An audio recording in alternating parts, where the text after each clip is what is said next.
Hello and welcome to another series of videos. Today we're talking about optimizing self-regulation. And just so you know, everything from the videos that I've talked about before, and I hope that you've watched them just in terms of effective communication, validating our kids, that is so critical for self-regulation and really co-regulation, which I've talked about, I will be talking about in this video, but just remember those skills because those are still absolutely critical. So self-regulation is not self-control. Really, when we're looking at it, self-control is primarily a social skill. Kids use it to keep their behavior, their emotions, impulses in check.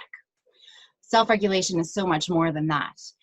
It's a skill controlling and managing yourself, your emotions, your behavior, your body movement, your thoughts, all of those types of things. It's a whole range of skills. And particularly when you're faced with a tough situation, right? Or even having just to sit still and pay attention when you're doing your work. And trying not to get off task, for example. It also includes your ability to manage your impulses. So when we're looking at it, it's a broader range of skills, and self-regulation also includes an element of taking responsibility for your own actions and being able to take accountability. We see a lot of kiddos who will end up blaming other people, for example. When we're looking at self-regulation, it is voluntary and effortful, and I think that's really important to think about. It's an effortful response to meet whatever's going on in the environment.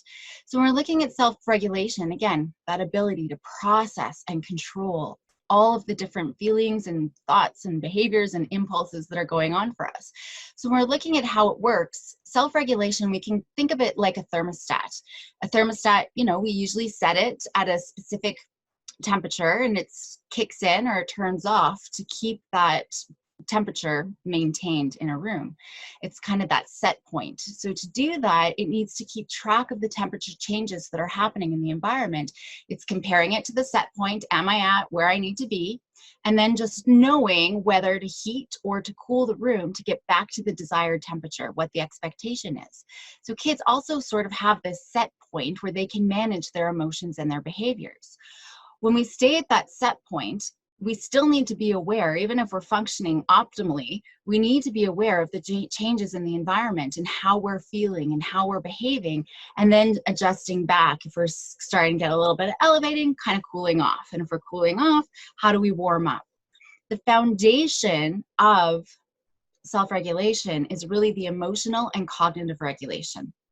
Those two lay the foundation to then be able to direct behavior. So in an example, let's say we have a 14-year-old, I happen to have one, who wants to go for a sleepover on the weekend. And she's got a bunch of things to do, right, through the week that she has to finish before she can get to that sleepover. So there's cleaning her room. She's got to go through her old clothes. It's changing seasons. We got to go through your old clothes that mom's been nagging you to change for the past month, so that's got to get done. You got to clean the hamster cage. Then you got your regular chores, vacuuming and dusting. This is on top of 3 ringette practices. My girls play ringette, so we're going to use real life experiences here. So all the chores, the clothes, ringette practices, and then of course there's a test on Friday, so I got to study for the test and do some of the math worksheets that I've got assigned through the week. So those are all of the things that I need to make sure I get done before I can go have my sleepover on Saturday. Now, this 14-year-old tends to get overwhelmed when she has lots to do, but she doesn't know how to prioritize. She's got ADHD, and so that's one of her areas of difficulty, that she doesn't know how to prioritize my time and break all of those things down. And then, while my friends are going out over to one of my other friends' house after school. So even though I know I've got lots to do, it's so overwhelming. I don't even know where to start. And so I'm just going to go with my friends because that's way more fun anyways. So when we're thinking about the sleepover, she's really got to control her behavior in that moment to get everything done so she can have that sleepover. But to do that, she needs both the cognitive and the emotional skills. There's a lot other things going on to make that good decision to direct her behavior, right? So these are all the things that she needs to do. I didn't even talk about the novel study that she has to do, her ELA questions, but there's a lot, right? So she tends to get overwhelmed because there is so much. And when we're looking at the overwhelm, she can't prioritize. I don't even know where to start. right? And then not only that, there's the immediate gratification. Well, it's just so much. I don't know where to start. I'll figure about it next time. And we're going to talk about the future self. They're not thinking about their future self who's going to get overwhelmed when all of everything is due at the last minute, right? But she's not able to do that. So to have her sleepover, she's got to be able to control these things. So when we look specifically at the cognitive skills, it's essential. It's all the executive functions that we've already talked about. She has to form a plan to complete her work on time. Maybe she's got to break it down into steps, even, her novel study. How am I going to study for my test, my math worksheets? How will I get started on my clothes even, right? Needing to do a system of sorting through all my old clothes. So being able to break those tasks down and then prioritizing the different tasks. There's a lot of cognitive regulation here, but there's also a metacognitive component, and we started talking about that last time too. So just knowing how I learn best. What are the ways that I can study most effectively? What are the most effective strategies I can use to finish my novel study, for example? So there are a lot of skills that we don't even necessarily think about within there, right? Now, the emotions are really important too, because, well, remember, the amygdala is so powerful. It's hyperactive, and we need to be able to control those emotions. If we're overwhelmed, none of those cognitive things are even going to be helping at all, right? Because we're just flooded with emotion. But the emotions are also important because how we feel about a situation really affects attention and motivation. So again, if we're using, I've got chores, and I got to study, just those words, it triggers the pain center in our brain, right? And so it's really hard to get going on all of those things. When we feel good, our brain changes so that it's easier to pay attention, right? When we're in a good mood, we're going to listen to the teacher, we're going to be doing our work. And so that's why we see a lot of inconsistencies, especially with kids with ADHD. We're just able to manage the emotions, and everything else comes really easily. But as soon as we're feeling overwhelm or anxiety or time pressure, performance, that's all the emotional pieces that come up, it's going to be really tricky to manage all of that stress and then to be able to think of all of those skills that I need cognitively. And then think about, well, she might need to make the decision not to go see her friends, because you know what? That's really a critical time that I could get a lot of this work done, right? So then there's going to be disappointment there that she's going to have to be able to, and not getting distracted about thinking, what are my friends doing? And I'm totally missing out. So with that disappointment or even self-criticism, if she does go, that it's a double-edged sword. If she does go, she's going to have self-criticism and then beats herself up for not using valuable time. And now she's even more pressured. So it can be really tricky. How are we going to be managing these things? So through it all, she needs to stay calm so she can stay focused without having to worry about everything. So either way, she could be in a really tricky situation as soon as we're frustrated or feeling down.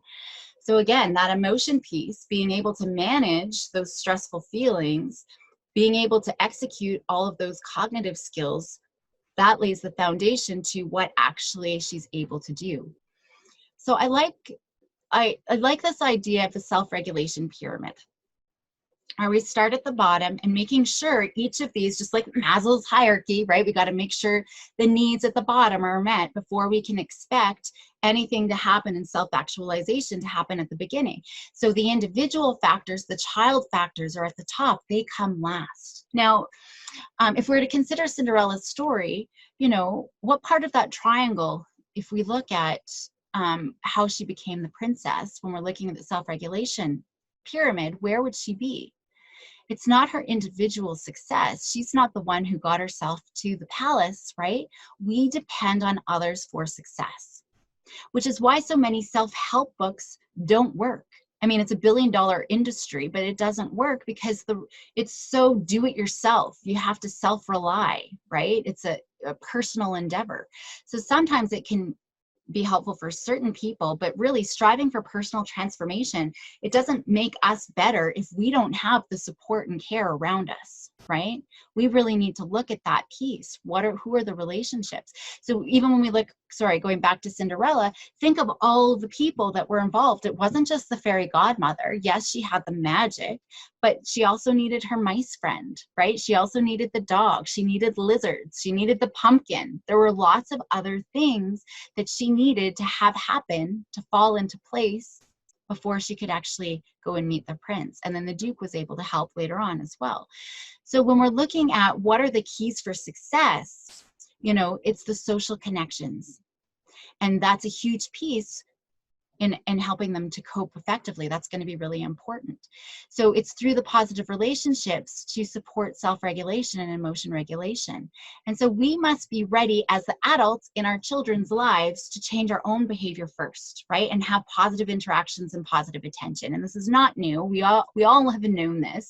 It's just how we interact and how we react to kids is so critical.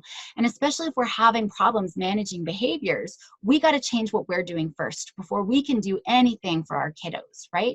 And it starts with positive attention, which I know is really hard for parents to do. And I've talked about that before. So maybe in the classroom, for example, if you've got a student who's standing up and looking around when he should be sitting down doing his work, it's looking for the positive first. Hey, bud, I see you've got your book open. Or even if he doesn't have his book open, hey, bud, I can see you're looking to see what you're supposed to be doing. Or even maybe, bud, hey, I like how you're being quiet right now. We got to find the positive first. That's never what we do. We always go for the negative first. And over time, the kids just start feeling defeated. And especially, you know, we do have to reduce demands at first and let go of those expectations. One of my first challenges I usually give parents is no nagging. If you could go a whole week with no nagging, no corrective feedback at all for your kids, you'll realize how much you do. Every word out of your mouth is something that you're reminding your kids to do or correcting something that they've done, right? And then two, it usually changes your behavior right from the start. So this is the first step. So being able, I always say before we do any work, we need at least 2 weeks. Sometimes it takes more for just establishing a relationship and only positive attention. So we need to be really good detectives. At first, you know, we can look at the child's behavior. Why is this behavior happening? What is going on for this child? Did something happen when we look at those antecedent sort of triggers before a behavior? And why now? Now, if a child's hiding under the desk or running away, I often see, you know, teachers are getting mad at them. Get away, like, you know, little kids, I see them hiding in their cubbies underneath their jackets, or they're going under their desk. And then the teacher's getting frustrated with them. That's not expected behavior. Come and sit down. But it was actually the child's way of trying to self-regulate. They were over aroused and they were getting upset. So they were trying to seek, some of these behaviors sometimes are, I'm trying to self-regulate and this is the best way I know how. And other times we have that aggression as well. So we do need to be good detectives about what is going on for the child. And we also need to understand the difference between misbehavior and stress behavior, because how we respond will be very different. Unfortunately, we are responding the same way, even if it's misbehavior or it's stress behavior and the child didn't even have any, you know, say or opportunity. Usually with misbehavior, the child is fully aware of what he's doing and he should not be doing it, right? And they have the capacity to act differently. So a typical misbehavior is maybe, you know, we said no cookies before dinner. And so then the child's kind of hiding and, oh, mom's busy. I'm going to sneak over to the cookie jar and steal it and then run away. And if we get caught, then we're sheepish because we fully know exactly what we did wrong. Our emotions aren't out of control, right? We're trying to be a little bit sneaky. That's misbehavior. Lying, though, it's not always misbehavior. Sometimes, oftentimes, lying comes out of stress behavior, maybe because it's too effortful. I had one kiddo, high school student, who would lie about brushing his teeth, something simple like that. But usually mom was asking him, did you brush your teeth, as they were on their way out the door. So we already had his backpack on and his shoes on. So we got to look at the response effort. The response effort to take off my backpack, take off my shoes, go all the way upstairs to brush my teeth is too big. So then he lies. But as soon as he lies, all of a sudden I'm flooded with emotion because now mom's nagging, did you really let me smell your breath? And now we're getting stressed out. And we're getting upset, we're going to get it defensive, it quickly turns to stress behavior. But you got to know, misbehavior, they're fully aware, and they could have made a choice differently. Stress behavior, they don't have any of those capacities. They can't think about it in the moment, right? So when we're playing detective, yes, we're going to look at what the child's behaviors are, but we also need to see what is going on for me. Am I being patient? Am I being responsive to this child? Even if they have a problem behavior right now, how am I responding? Am I overstressed? Am I overwhelmed? Do I want to throw in the towel and just say, forget about it, right? You need to be your own detective first before we can do anything with the kiddos, because we're coming back to that co-regulation piece. So when we manage our own stress, I mean, that's critical, because if we're stressed, that really affects how we perceive our kids. And if we're perceiving them as jerks and manipulative and lazy, right, or whatever, all of these things, how we interact is greatly affected. So that's really true for a lot of our kiddos when their disabilities are hidden and we think it's a misbehavior. We think they're being manipulative, right? And so therefore, we really need to be mindful and accepting of ADHD, the difficulties they have. Otherwise, it can be really easy to fall into that trap of perceiving kids as being willful, right? And so then their behaviors are just going to stress us out, and we're not going to show the empathy and the patience that they actually need, because it's usually in those behaviors they need more of our patience and more of our empathy more than anything.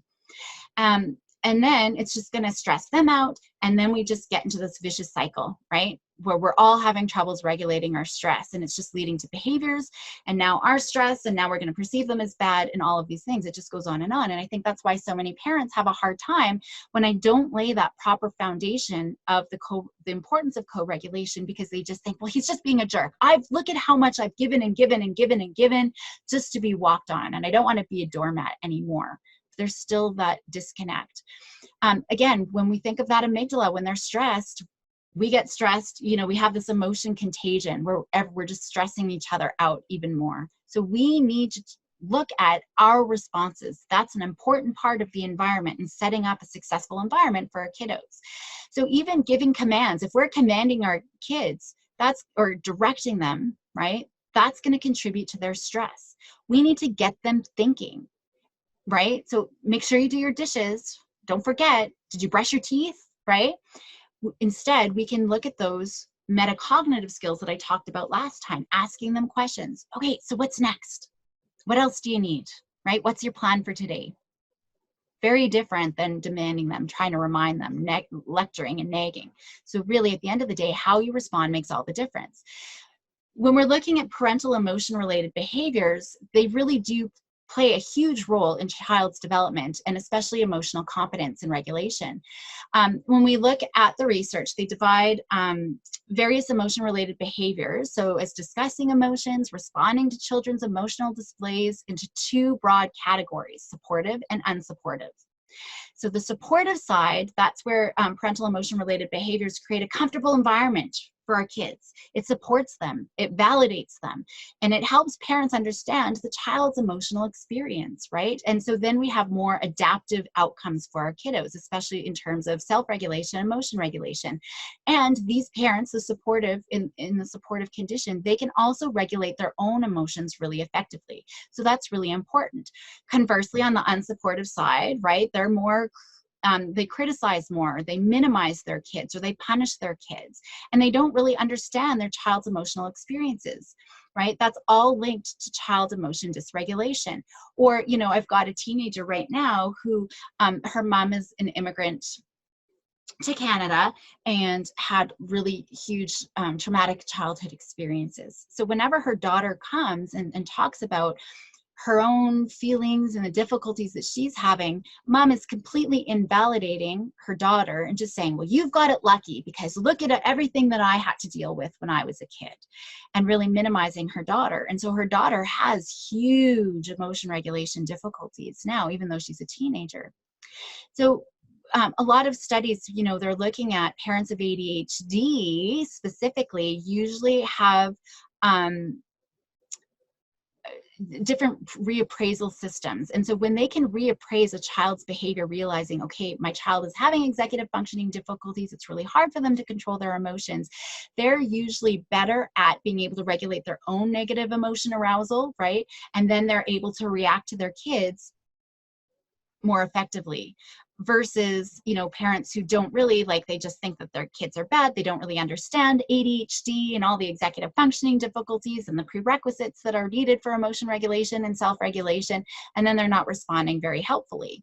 So it's not just about the quantity of our interactions, it's definitely about the quality and type of our interactions, and especially in reacting to our kids, and especially reacting to our kids when they are being emotional. I think that that's really important to really understand.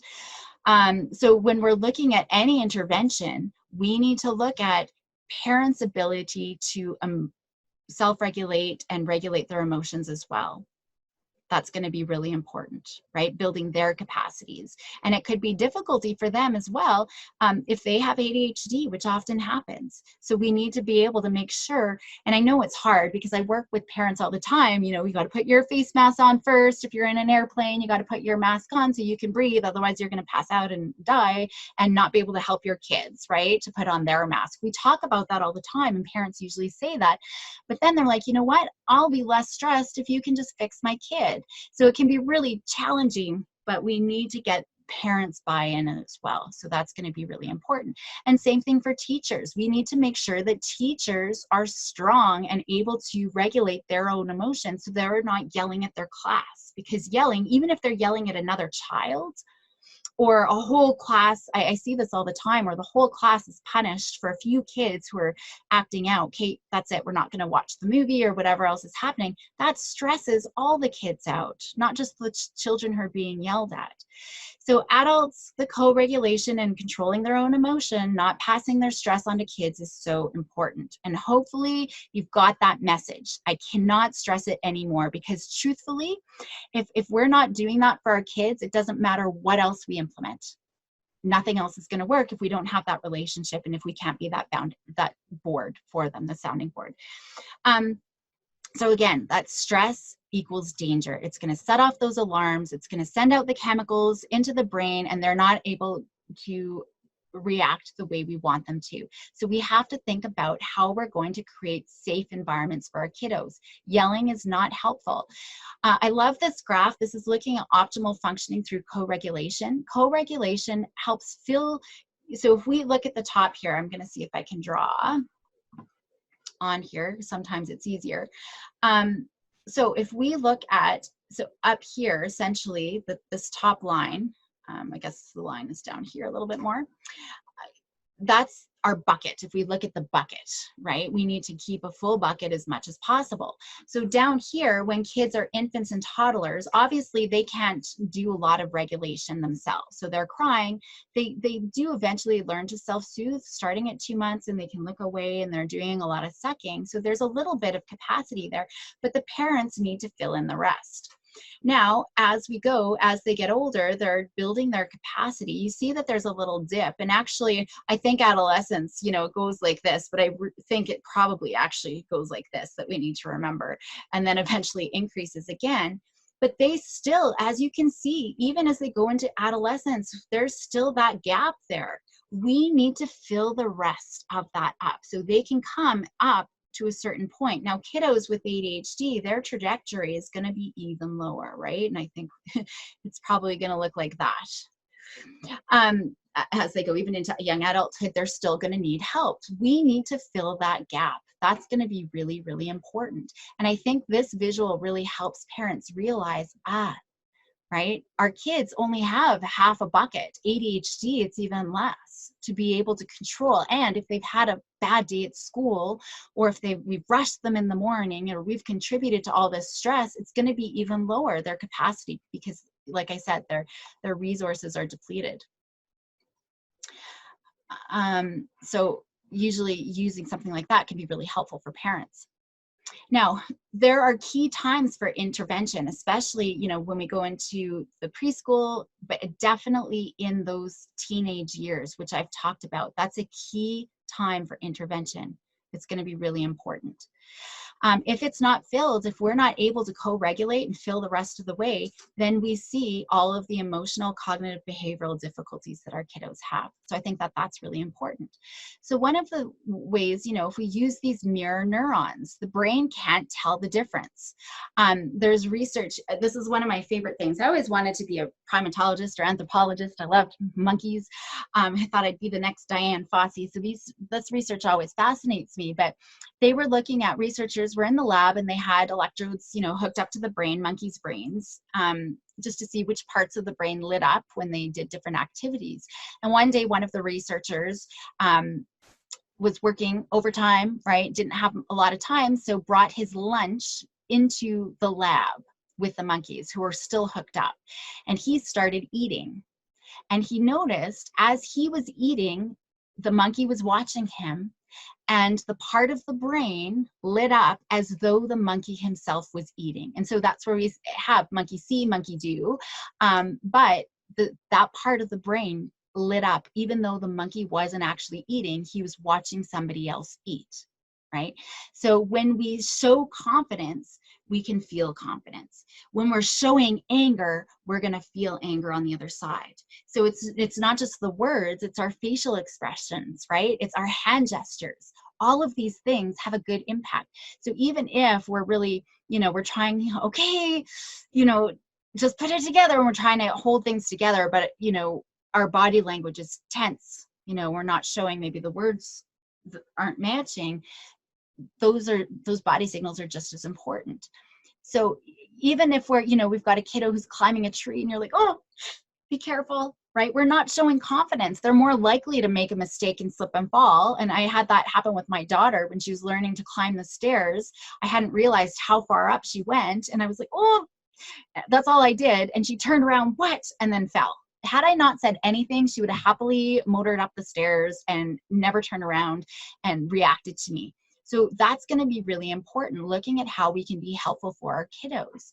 So being helpful, that connection is huge. Being flexible ourselves, showing our own vulnerability is important. You know, it's okay for our kids to see us get stressed and to get frustrated and to cry, but we have to model, how are we going to problem solve through the situation? I'm really anxious about this deadline. I'm really nervous. I'm stressed out. I'm going to show you though, or even collaborate. Hey, kiddo, do you have some ideas for me and how I can meet this deadline? I'm pretty stressed out, but how I'm going to cope with that, right? Asking for help, receiving help. It's not just all on me. That's going to be really important. And the self-care, and you know what? I'm getting overwhelmed. I'm getting frustrated. I'm going to go have a bath, or I'm going to go take some deep breaths. I'm going to go for a walk. Showing our kids all of these things is going to be really helpful. But it's also about giving kids lots of opportunities to develop responsibility, confidence, resilience. That's just as important. So giving kids a chance to think, do, have, be, make their own mistakes. You know, we usually go on a family trip every year. And when my youngest daughter was about 5, she wanted to pack her own suitcase. And I said, okay, kiddo, do you want me to help? No. And I said, okay, remember, these are some of the categories. She's like, yeah, Mom, I got it. I'm like, okay. And she packed her suitcase, and I never checked it. I never went back. And it was March. We had gone to England, so really rainy and chilly. She packed about 100 summer dresses, not a single sweater, not a single bathing suit. And we did have a jacket. Fortunately, we had rain jackets that we brought with us, but she froze her little butt off, right? But she learned from that mistake. Had I said, make sure you do this and make sure you do that, if I went back into her suitcase and said, oh, kiddo, what are you doing with 100 dresses? You need this and this and this, she would have become so upset and she would have never learned. Guess what? The next time we went on a trip, she said, Mom, can you come and look at my stuff? Now she's asking for help because she learned from that mistake, right? So it's being able, what are you doing for your kids that they can do for themselves? As soon as they start saying no and showing a little bit of pushback, you know, at 2 years old, they want to dress themselves, let them dress themselves. My oldest daughter, I let her dress. And I know there was other comments from parents like, oh, did she dress herself today? Because she'd be wearing like this bright red Christmas skirt and like neon leggings. And then a colorful shirt. It's completely mishmash, as she goes to preschool, but she was so happy and confident. Look at my outfit. I'm so beautiful, right? We want to be able to give them those opportunities to do things on themselves, and encouraging them to try new things, even if they're scared. That's going to be really important, creating those opportunities for them to be successful. All of these things are going to help them with coping. So when we're looking at self-regulation, this is what typical development looks like. So at the preschool ages, short period of attention span, that's pretty normal. They can use rules and strategies to help guide their behavior. They're starting to be able to wait a little bit longer. They're starting to do some perspective taking. Middle childhood, definitely they should be able to be self-talking about what they should be. Okay, just keep your cool. Just go talk to a teacher, go get some help. Definitely more flexibility. They're able to manage their emotions, a little bit more social problem solving. As they get older into early adolescence, they can attend a little bit longer, self-monitor their work a little bit better. They're able to manage their distress. They've got some more strategies, but they're definitely reward seeking, remember, as they go into those teenage years, and they're making poor decisions still in the moment. So that's typically developing. But again, when we look at kiddos with ADHD, it's that 30% delay. Now, when we're looking at co-regulation supports, specifically the things that we need to be doing, and this is for typically developing kids, so it's a lot more for kiddos with ADHD. With preschoolers, we're still modeling, we're still giving prompts, but least intrusive prompts, right? We're reinforcing when they are able to calm down. We're using coaching words, so it's not telling and directing. It's like, okay, what's going to be helpful now? What do you need to do to help calm down, right? It's asking them those questions so they can start making problem-solving connections in their brain themselves. We're coaching their rule following. What was the rule again, right? Not telling them and reminding them, that's just gonna stress them out. So we're giving them all of these external supports as well. When we're looking at co-regulation considerations, it's really the child-adult relationship that's going to be important for these younger kiddos. So we're teaching them, it's direct, explicit teaching, modeling, coaching, right? We're going to be showing them, giving labels for different emotions and helping them express what those emotions are so they can learn how to express their emotions. Being able to model self-talk. Even if you're making up situations through the day, just saying, oh, I'm really frustrated. I've got dinner on the stove or in the classroom. I've got these kids over there and those kids. Okay, this is what I'm going to do. Being able to externally talk about all those things are going to be really important. Prompting and reinforcing children as they follow through that process. It's like, hey, I saw how you took some deep breaths over there. Or you said, it's okay. I'm going to walk away, right? Maybe that's one of those scripts that we had taught them, that one of those mantras. It's okay. I'm going to walk away. I love how you were able to do that. That's awesome. Let's go play a game together. You were able to hold it together, right? Those types of things are going to be really important. Language is so important for our kiddos. So if you've got kids with speech delays, certainly they're going to need way more support. So the receptive and expressive skills are related to executive functions and to behavior management, right?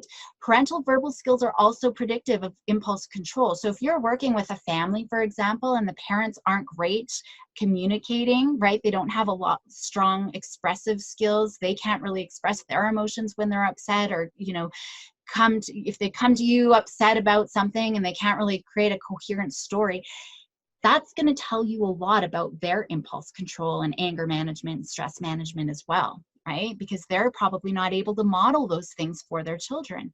And language is important for learning strategies for self-regulation.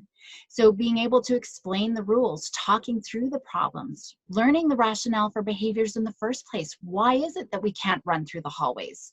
Oftentimes we make rules, but kids have no idea why. But if they have that deep understanding why, that makes sense. Right? The rules around interpersonal communication, all of these types of things are going to be really important, being able to identify what their emotions are. In the middle childhood, when we're looking at co-regulation supports, we still need to be teaching problem solving explicitly.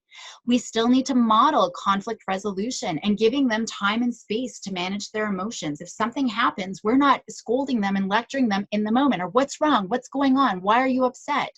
Right? We're giving them that space, and later on coming back, hey, bud, I noticed you were really upset earlier. Even if they were swearing at you and being rude, you're not going to bring that up because that's just going to set their amygdala off again. It's, hey, bud, let's talk about this. What was going on for you, right? When everybody's calm, you can address the behavior later, but that's going to be really important. Encouraging their independence, you know, to be able to do things for themselves, for example.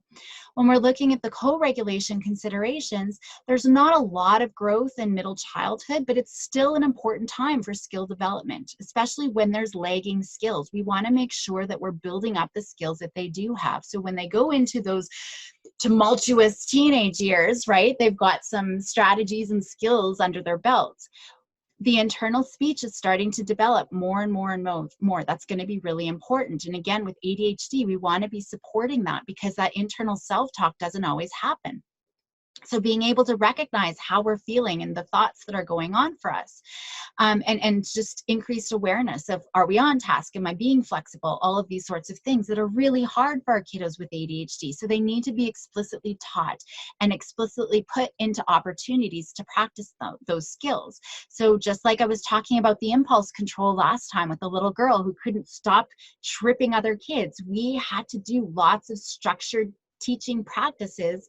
It wasn't enough to say, don't trip the kids, because she knew the rule, but she actually had to go through the motions, and we had to find a strategy and a system for her to work. And so that's going to be really important for our kiddos. They need to understand and respond to others appropriately. So lots of social problem solving. So again, it's not just talking about it. This is where the social stories don't really work, because kids with ADHD already know what they're supposed to be doing, right?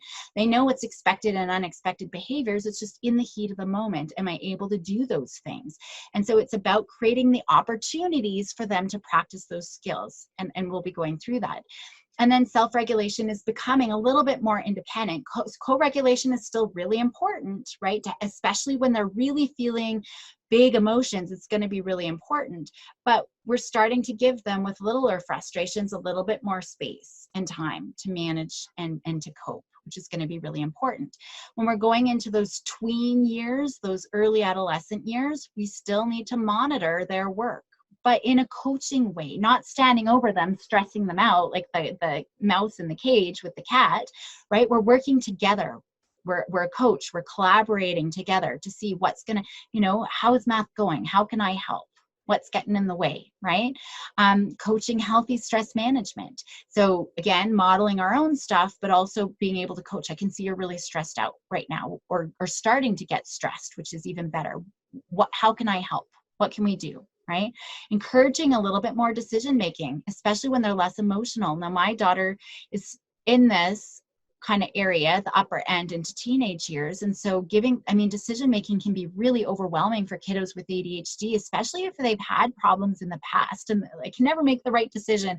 I know decision making still sometimes is really hard for myself too, but really making sure that this is your decision to make. So you let me know when you're ready, giving them a little bit more of those, reviewing their goals, right? Looking at some of their behaviors, looking at how do we still need to be able to structure the environment so that it's not so overloading for them, so overwhelming for them, right? If they don't have the skills, we got to be careful.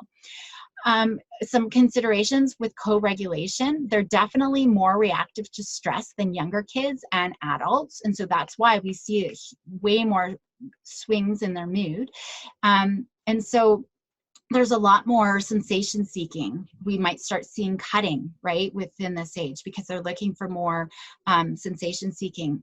There are stronger, their brain's starting to develop, but their emotional brain is still stronger than their ability to regulate their cognitive system as well, right? So they're like preschoolers, essentially. In this age, cognitively, to be able to control my thoughts, they're still like preschoolers, and there's low impulse control. And I think that's really important. Another part that I'm trying to build the rationale for co-regulation, because they really are thinking and reacting like a 3-year-old.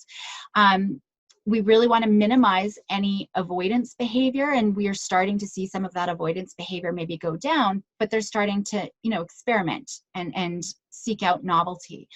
Really, at this age, self-regulation is out of balance. They're definitely more vulnerable to anxiety, depression, risky behaviors.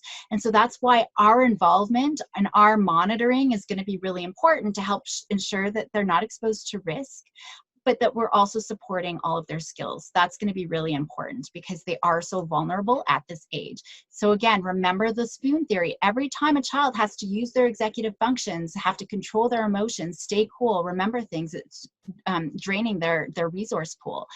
And you can use the gas tank analogy, you can use a battery analogy, you can use the spoon theory, whatever you want to use. It's for us as adults to recognize it's not for them. They don't have the same self-awareness. It's for us to recognize that their energy is getting depleted. And when their energy is depleted, they have nothing else to give.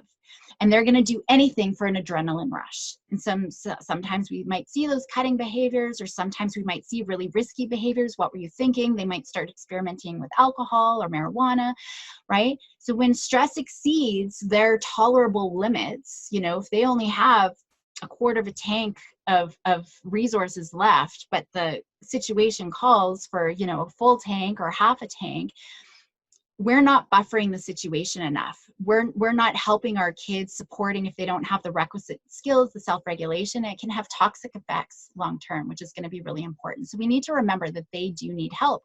If that stress is too overwhelming, they just can't self-regulate on their own. So we need to replenish that reserve of resources. And I talked about that last time. So here are just a few things in the moment, just quick little replenishments. If they're tired, maybe go have a break.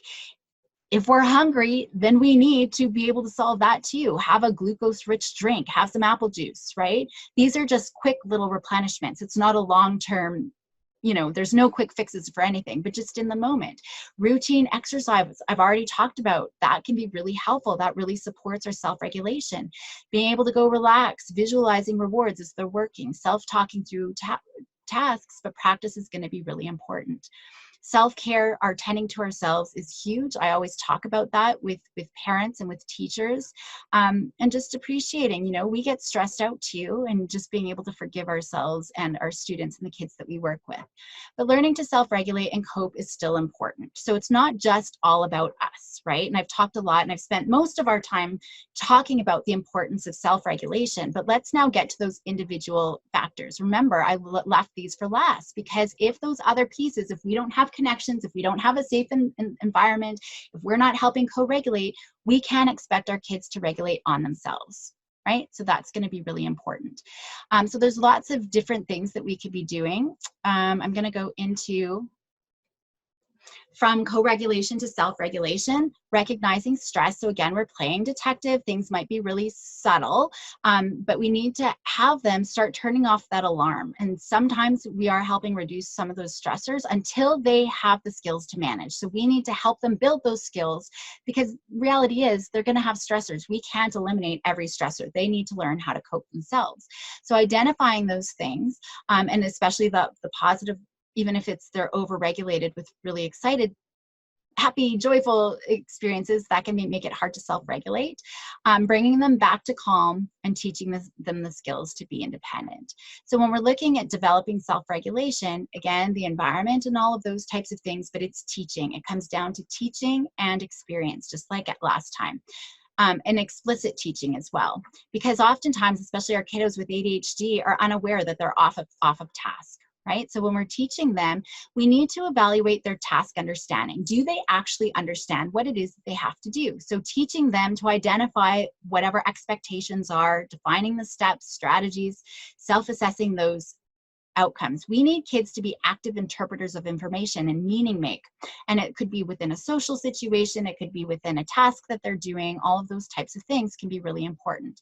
And we're collaboratively problem solving.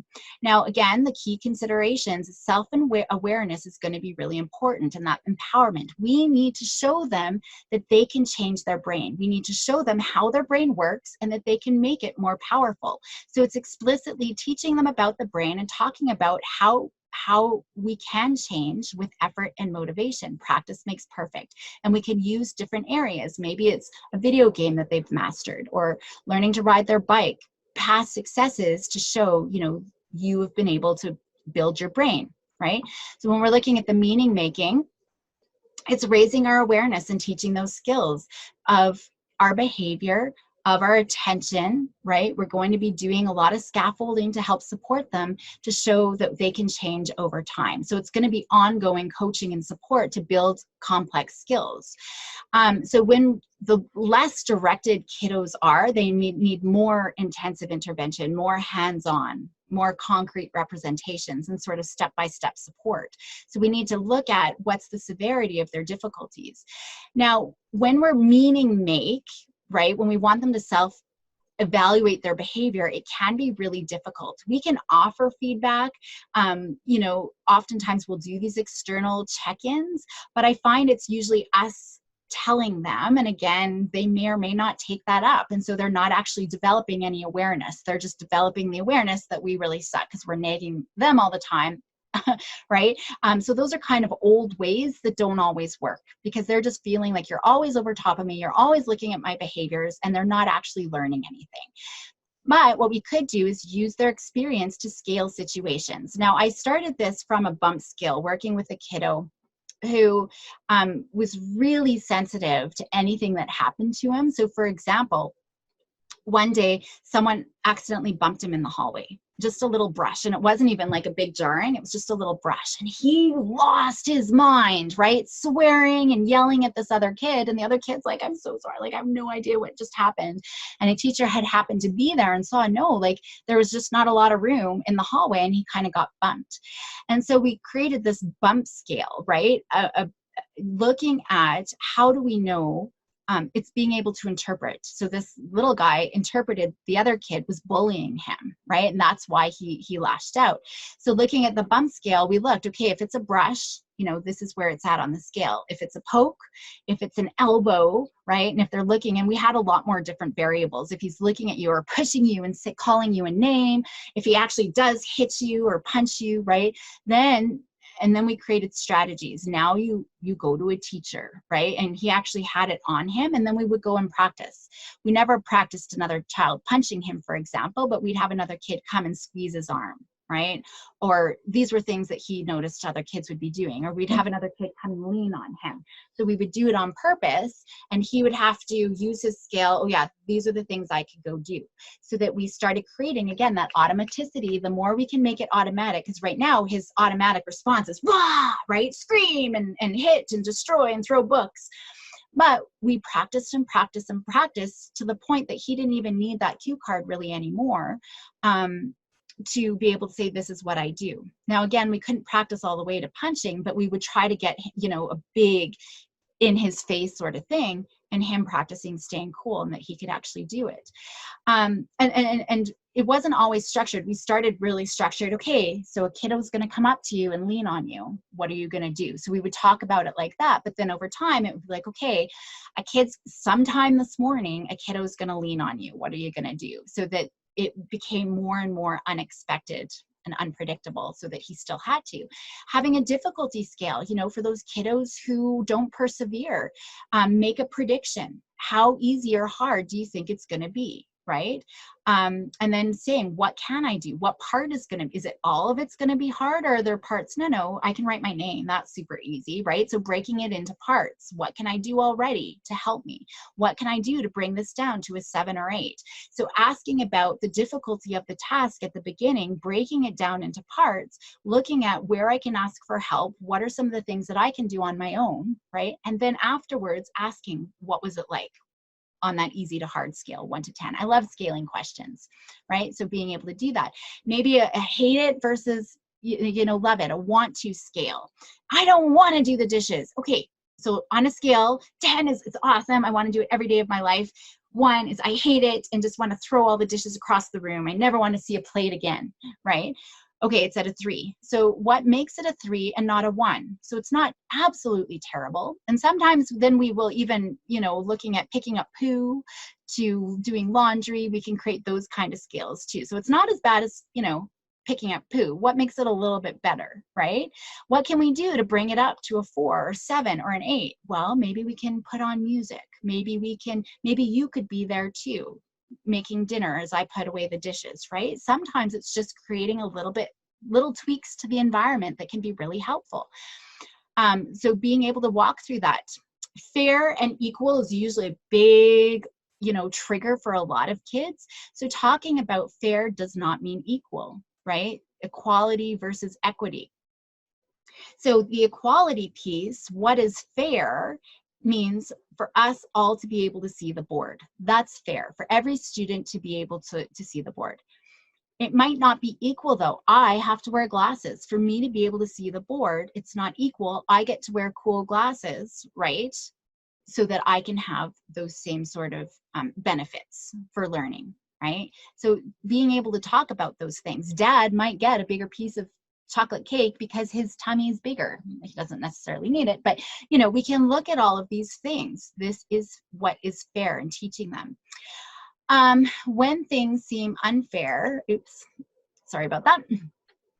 I'll skip over. It's way too much. We got to go on the more important thing. Now, I've talked about how kiddos, they get really tense, right? And oftentimes, a lot of our kids with ADHD just already are over aroused, right? They need their buckets already kind of draining out. Their depletion pool is already draining out because they're just waking up. Maybe they didn't get enough sleep, or they're just anxious already. So they're already over aroused. But oftentimes they don't actually know what calm feels like. So we'll use words, make sure you calm. I am calm, but they're actually really tight. So we need to pair a word to feel the relaxed body. Now, I have a baby here. With younger kids, if they're in the bathtub, a nice warm bathtub, you can rub your hands, unless they get too tickly and we're just going to over arouse them. But maybe it's firm presses. So they're laying down on their bed and we can take a pillow and we're going to press them, or we're going to wiggle out. I do that a lot with my daughter. I just kind of wiggle her arm a little bit, shake it so that I can see that it's jelly. We can talk about, being stiff like a uncooked spaghetti and then wiggling out our body, right? Depending on the age. But even with high school kids, I'll have them imagining just everything melting, and I'll slowly go through. Progressive muscle relaxation can be really helpful so that they can feel the difference between the tightness and the relaxation. And then we want them to pair a word with feeling their body calm. So it could be relax, it could be calm. So as you're doing the body pressures, for example, or the shaking out, it's just relax, relax, relax, relax. So they can feel that difference between the tight and the relaxed. That's going to be really important, so that when we use words like calm down, oh no, that's not a calm body, right? And it's not just saying, show me what a calm body is, because then kids will just go like this, but they're not physically really connecting with what that actually feels like. So there's a lot of practice there. When we're looking at skill development, sometimes, again, kids have the skills, but they just need help implementing them. But sometimes there is a skill that needs to be developed. So when we're looking at skill development, we need to, again, explicitly teach and model the behavior. So like self-talk. So if you're already doing that, I'm stressed, or I've got this problem, and I'm self-talking how I'm going to do it, that's going to be really important. Then we're going to give them lots of opportunities to go practice it.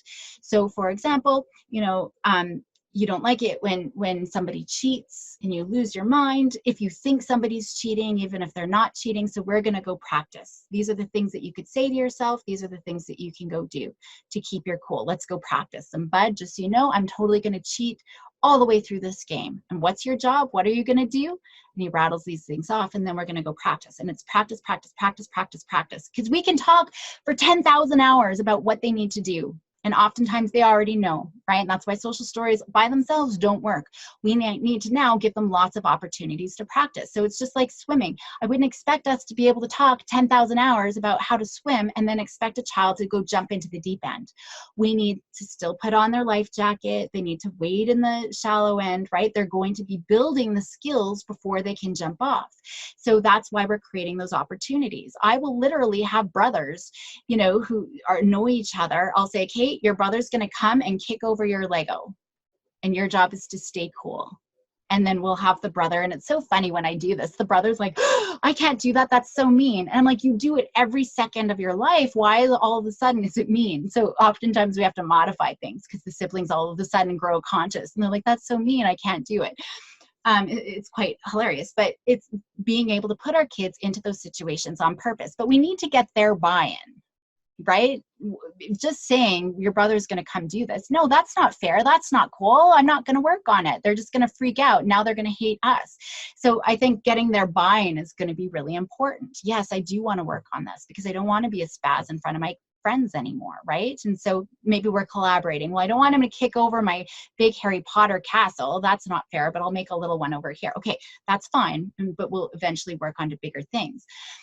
We do definitely look at when we're mastering, again, it's the default network that a lot of our kiddos with ADHD don't have control over. Just the ball kind of drops into la la land whenever it wants. They don't have a lot of control between I need to focus and now I can kind of back off and pay attention or daydream. Developing vocabulary and language is really going to be important because that's a huge part of having control, right? And being able to express ourselves effectively versus just always emoting. Kids with well-developed expressive skills usually do have less problem behaviors because they're able to talk it through and they don't have to be so impulsive. So the verbal mediation is going to be really important. So verbal cues, questioning, discussions to help guide that thinking can be helpful. Meditation techniques can be helpful as well, just to start gaining a little bit of control over their feelings and their behavior. And we do see that this is going to be really important for a lot of our kiddos with ADHD. And we want to meditate not when they're upset, it's proactively. So maybe first thing in the morning or at bedtime. And we definitely need to be able to model behaviors that show, effective communication, effective problem solving, self-reflection, all of those things. So a key part of this is developing that mental monologue inside. So kids without ADHD can usually say, no, I just got to get this homework. Just get the homework. Just get the homework done. Just get the homework done. Just get the homework done. Then I can go play. Mindfulness meditation really does help. When we meditate, such as focusing on our breathing, focusing on a flower, right? We're activating our task positive network. So on purpose, we are creating that. And the more we can activate that network on our own, and we will fall away, we'll drift away, but bringing it back and drift away and bring it back. Every time we're able to refocus back to our breath or whatever it is, we're reducing the power of that automatic default, if that makes sense. So the more we can refocus and refocus, even if it's every millisecond, that's okay. It's not about completely clearing your mind. It's bring it back, bring it back, bring it back, bring it back. And the more practice we have, bring it back, bring it back, bring it back, we're able to have some more control. So mindfulness actually really is, this is why we're seeing it to be so helpful. So it's being able to be aware of what's happening in my book, for example, or not my book, in my body, right? There's lots of different things that we could be doing. The opportunities just that kids had when I was a kid, we would play peekaboo, we would play hide and seek, we would dig in the dirt, we would play jacks, we would play charades, we would have hopscotch. A lot of our kids just don't have the opportunities for self-regulation anymore. And that's why I talked about opportunities before. Self-regulation wasn't really a big thing when I was a kid. And it's not because we're necessarily more aware, we certainly are, but we've had to become more aware because our kids don't have those same opportunities than when I was a kid. When I was a kid, I was outside until the street lights came on in the forest playing, capture the flag or whatever we were playing. We're always outside running around, right? And our kids don't have those same opportunities. Even by the time I was my daughter's age now, I would take the bus all the way downtown. We'd go to a movie until like midnight and come back, right? And we're paying our way and I had to catch the bus. My daughter has never ridden public transit on her own, and she's the same age, right? She's never gone to the mall on her own. Well, I've had to drop her off to go with her friends, but she's never figured out how to get there. And so we need to think about, yes, there's safety pieces, but we are robbing our kids of so many opportunities that just naturally build self-regulation. So letting them play games, just having fun together, right? We're laying the foundation for mindfulness and just being in the moment. And I think that that's really going to be important. So it's not just about mindlessness, right? We definitely have a generation of kids and youth that aren't aware of others or the world around them. They're so focused on their screens, for example, and they're focused on the image that they're building online. So it's really all of those things and the go, go, go, go, go, go, go, immediate gratification, Netflix, one show after another, not needing to wait whole summer for the next season or anything like that. We're creating mindlessness. So we need to create more mindful opportunities that really, I mean, up until now have just come through play. There's different things that we could be doing, you know, using visuals to help fill, you know, breathing into our bellies and bringing it back down. And I have one of these at home, and my girls, if they're upset, that's one of their coping strategies. They'll take a deep breath in and be able to blow it out. And the exhalation twice out, twice as long out is just more important. Again, using our bodies, stiff noodles, relaxation noodles, being able to practice those things are going to be really important. When we're looking at effective communication, we're talking about active listening, and that starts with us showing interest in validating their feelings. Even if they say something, you love my sister more, we as parents are like, what? No, let me tell you all the reasons why I love you. But we've just now minimized their feeling. We're not actually listening. We're not validating. We're not empathizing, right? We're not showing them the skills that they need to be able just to perspective take. So from their perspective, we know that we love our kids, but from their perspective, what is it that we're doing? Or how are they feeling? So we need to be able to validate that. Conversation is communication, not yelling or commanding or directing. Just being able to talk about everyday things, right? Expanding when our kids do talk, if they do mention something, ask open-ended questions, right? We're going to be able to talk a little bit more freely in this way. When an issue does arrive, being able to engage collaboratively. How are we going to brainstorm and problem solve through these situations? We're going to identify the problem. We're going to validate them. We're not going to talk too much and lecture, make it a lecturing session, because they're going to tune out in one ear and out the other. I like having family meetings every Sunday. That way they know it's not just, oh, here we go, mom wants to talk, you know, what did I do wrong again? We just have a family meeting set every Sunday. We always start with the positives, the positive things that happened in our week. We create a really fun atmosphere. So we have a snack maker. So there's different roles. We've got the chairperson, we've got a snack maker. So as we're preparing for our family meeting, we're getting all the snacks together and the drinks. We have a game chooser. So after our meeting that, you know, we'll play a family game. So there's a lot of lightness to this situation. It's not just, oh, here we go, we're going to talk about chores or what I'm not doing or homework. And then we can bring up one issue. Hey, this is what I've got. And they're able to bring up issues too. Let's brainstorm, let's make a plan. We'll check in next week or on Wednesday or whenever we need to, so that we can kind of talk about that. We're teaching them problem solving.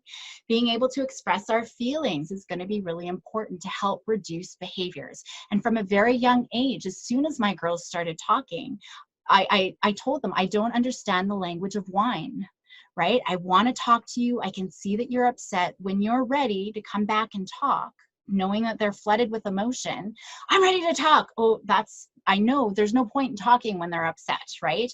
So this is how, and I'll model when you say, Mom, I'm ready to talk. And I'll show them the body language and the exact words. And they don't even have to say, Mom, I'm ready to talk now.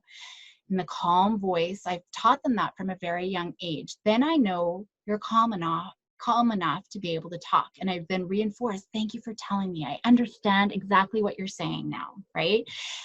So being able to talk about their feelings and label their feelings. If we can label it, then that helps guide us how we're I'm so angry right now is different than I'm really sad or I'm really scared. So if we can get more and more accurate with, normally anger is a secondary emotion to fear or something else, you know, self-doubt, something else that's going on underneath. If they can really start tuning into what's going on, we can be better in helping support them. But even if they come with a secondary, I'm so angry. Okay, kiddo, you're angry. Let's walk through this, right? We can guide them. That's going to be really important. And the more we're talking about all of our feelings, that's why it's important for us too to show our vulnerability. If you're a professional working with kids, being able to share your experiences as well can be really important. Conflict resolution only can happen when we're calm, right? So it's being able to understand other people's perspectives and taking responsibility for our own actions. If we're already upset, it's never going to help. So when we're looking at kiddos with ADHD, we've talked about the first two steps, meaning making. Now it's the collaborative and problem solving that we've been able to talk about, but then also setting goals. That's the last piece where we're, again, problem solving together. We're understanding their strengths and their challenges and their areas to work on. And now we're going to develop goals. And we want goals that they want to be able to work on. We have to get their buy-in, right? That's going to be really important. So we're working together to identify whatever goals it is that we're going to be working on. So maybe it's about keeping my cool when I'm on a play date with friends, because my friends are always leaving early and they don't want another play date, right? And maybe there's going to be lots of work done. Maybe we're working on flexibility, and maybe there's a lot of precursor work, right? I talked about what happens if we're stiff like this, right? Let's go walk to the door stiff, and how can we open the door, right? Stiff. Well, that doesn't work. Let's try another way, and let's see how many ways we can walk and open the door, right? Just to work on flexibility. So it's kind of a fun, positive way. Okay, so now we've found 20 different ways we could get to the door. Maybe we're not walking, we're crawling, we're sliding, we're army crawling, right? We're just being a little bit flexible. We've introduced it in a positive way. What's another little small one? So again, it's practicing building awareness of our emotion. We want to identify those key targets that we're going to be working on, raising their awareness by putting kids in the situation at first. So we're going to set it up like an experiment. So maybe if they don't have any self-awareness, okay, bud, I know you always want to be the first in line, for example. So we're going to put you at the back of the line, or in a place that you don't like, right? And so I want you to think about how you're feeling, what your body wants to do, what you're thinking, right? Sometimes we actually have to put them in the situation so that, okay, now I know I'm trying to be aware of what's going on.